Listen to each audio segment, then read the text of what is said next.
Então vamos começar o aileron agora, tá? Então, a primeira consideração aqui do aileron é que o aileron não vai ter contribuição com CY, tá? Ou seja, a DCY de aileron, ou seja, o CY devido à deflexão de aileron, será igual a zero. Então, é uma consideração bem razoável para configurações convencionais de aileron. Se você tem uma configuração diferente, o que o Rosca fala aqui é que normalmente esse ΔCY aileron seria obtido em túnel de vento conforme foi para o tipo de aeronave aqui do F-106, tá ok?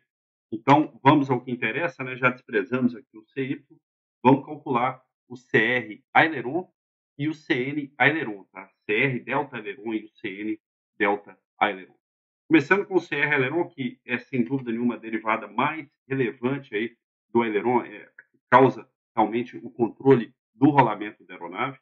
A gente vai seguir um passo a passo nesse procedimento aqui, tá? Então, ele está um pouco diferente estruturado dos outros do Rosca, mas é um passo a passo, que é muito bom também, que vai de maneira organizada, tá? Então, a primeira coisa que a gente precisa determinar é qual que é a posição do Y inboard e do Y outboard, da raiz e da ponta do aileron. Tá? Então, a gente já viu lá no capítulo 4 de definição de aeronave, né, que o nosso aileron está posicionado a 76% da semi-envergadura na raiz e 98% da semi-envergadura na ponta, ou seja, ele vai até quase a ponta. Isso baseado aqui em dados históricos de aeronaves da Boeing, né, o 757-200 e o 767-200. A gente vê ali esses valores de 76% a 98% da envergadura, e a gente vai ter uma corda de aileron de 18%, tá? Que vai ser utilizada mais à frente quando a gente for tratar da eficiência da deflexão de uma superfície flapeada, tá ok? Então, determinado o NI, tá? Ou ETA-I e o ETA 0, tá? Ou ETA-O, tá? Inboard e outboard, na verdade é O, né? ETA inboard e ETA outboard. Vamos passar para o passo número 2 aqui. Nesse passo número 2, nós vamos calcular a eficiência de um aileron de corda inteira, como se fosse toda a asa defletindo. Tá? Então, primeiramente, a gente calcula qual que é a eficiência de toda a asa defletindo, que é exatamente essa razão aqui de corda de aileron por corda de asa igual a 1. Tá? Depois, no segundo passo, obviamente, a gente vai trazer eficiência devido à corda parcial do aileron. Aqui a figura mostrando a definição da corda, né, ela vai ser esse CF, que é a corda do flap, o aileron é basicamente um flap plano, que eles chamam de plain flap, que é a configuração normal. Aqui a deflexão do aileron é uma definição bem esperada, e esse CA sobre C seria exatamente esse CF sobre C. Tá? Para isso, a gente vai precisar de alguns parâmetros. A gente vai ter que determinar esse parâmetro de beta C', tá? CR' delta sobre K, sendo que o beta é o conhecido raiz de 1 menos marca ao quadrado, e o K também, agora já conhecido de você aí, é aquele fator relacionado a DCL de alfa do perfil em relação a DCL de alfa de um perfil teórico, tá? Que a gente vai utilizar o valor de 2π aqui. Tá? Nós vamos precisar também do alongamento da asa, desse lambda beta, também já conhecido aqui, o arco tangente da tangente do enflechamento de quarto de corda sobre beta, também uma variável já utilizada aqui, né, ao longo dos outros métodos, né? Aqui a gente vê aqui a definição de beta, né?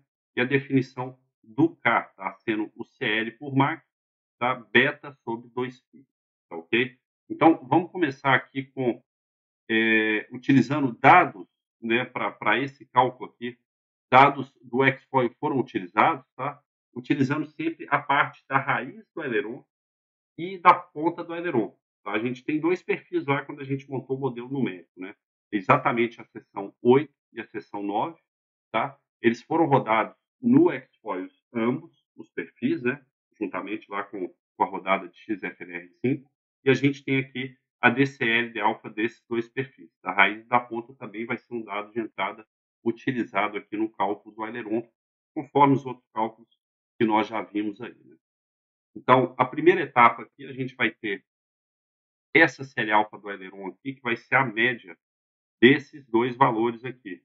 Então, eu tenho o perfil da raiz com 6,66 de 1 sobre radianos de DCL de alfa, o da ponta com 6,68 eu vou utilizar a média, que é 6,67, o alongamento de asa de 9, um enflechamento de 34,7 da asa, um afilamento de 0,26.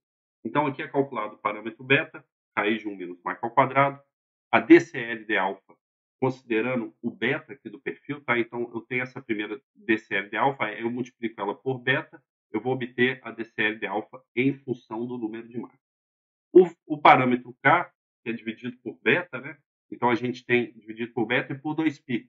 Temos 2π o valor de DCL de alfa teórico. Então, esse aqui é o quanto que o meu perfil é mais eficiente que um perfil potencial, um perfil de placa fina, tá? Que esse 2π vem lá da teoria do perfil fino, tá?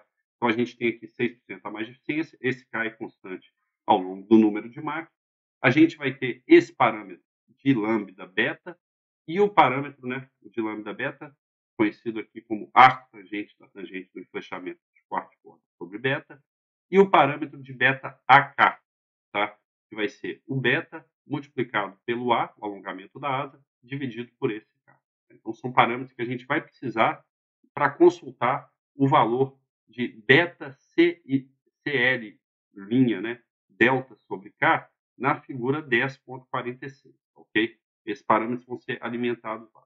O que é essa figura 10,46? Ela vai me dar a eficiência de um aileron de envergadura parcial, porém considerando toda a corda de asa. Então, a eficiência dele ser parcial, dele não ocupar toda a corda do flap, no nosso caso é só 18.